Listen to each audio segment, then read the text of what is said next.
Hello friends, pre for you learning എന്ന YouTube ചാനലിൻ്റെ പുതിയൊരു വീഡിയോയിലേക്ക് ഏവർക്കും സ്വാഗതം. കഴിഞ്ഞ വീഡിയോയിൽ നമ്മൾ ജിയോജിബ്ര ആപ്ലിക്കേഷൻ ഉപയോഗിച്ച് എങ്ങനെ ഒരു ത്രികോണം വരക്കാമെന്നാണ് പഠിച്ചത്. ആ വീഡിയോ നിങ്ങൾക്കേവർക്കും ഉപകാരപ്പെട്ടു എന്ന് ഞാൻ കരുതുന്നു. ഇന്ന് നമ്മൾ ജിയോജിബ്ര ഉപയോഗിച്ച് എങ്ങനെ ഒരു സമഭുജ ത്രികോണം വരക്കാം എന്നാണ് പഠിക്കാൻ പോകുന്നത്.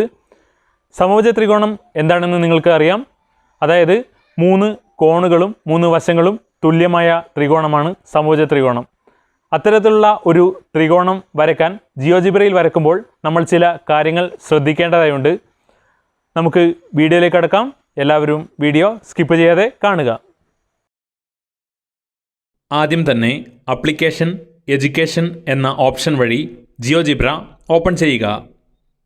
നമുക്കിവിടെ ആക്സിസും ഗ്രിഡും കാണാവുന്നതാണ്. ആവശ്യമില്ലെങ്കിൽ ഇവ നീക്കം ചെയ്യാം.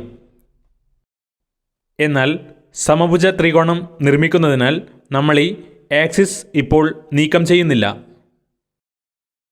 ഇനി ടൂൾ ബാറിൽ നിന്നും ആംഗിൾ എന്ന ഓപ്ഷൻ വഴി ആംഗിൾ വിത്ത് ഗിവൺ സൈസ് സെലക്ട് ചെയ്യുന്നു. ശേഷം ആക്സിസിൻ്റെ സഹായത്തോടെ 5 യൂണിറ്റ് സെലക്ട് ചെയ്യുന്നു. അപ്പോൾ നമുക്കാവശ്യമായ ആംഗിൾ തിരഞ്ഞെടുക്കാനുള്ള ഓപ്ഷൻ കാണാം. ഇവിടെ ഞാൻ 60 ഡിഗ്രി എന്ന് സെലക്ട് ചെയ്യുന്നു.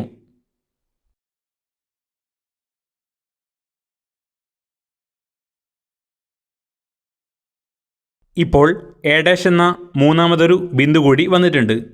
ഞാൻ എളുപ്പത്തിന് വേണ്ടിയിട്ട് ഈ ബിന്ദുവിൻ്റെ പേര് C എന്നാക്കി മാറ്റുകയാണ്.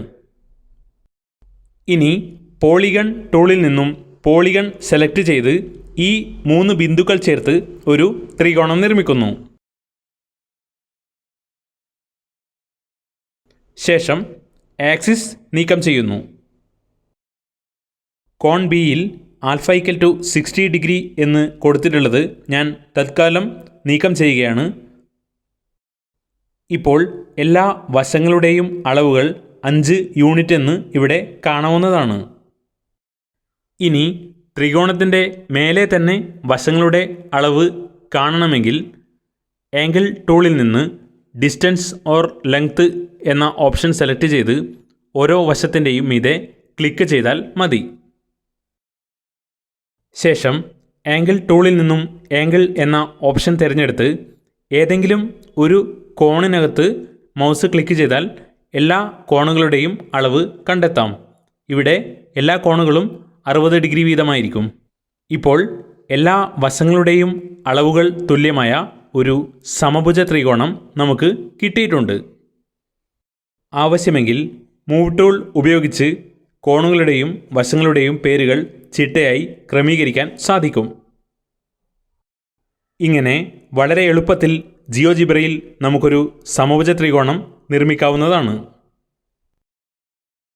ജിയോജിബ്രയിൽ എങ്ങനെ ഒരു സമഭുജ ത്രികോണം വരക്കാമെന്ന് നിങ്ങൾക്ക് മനസ്സിലായി എന്ന് ഞാൻ കരുതുന്നു.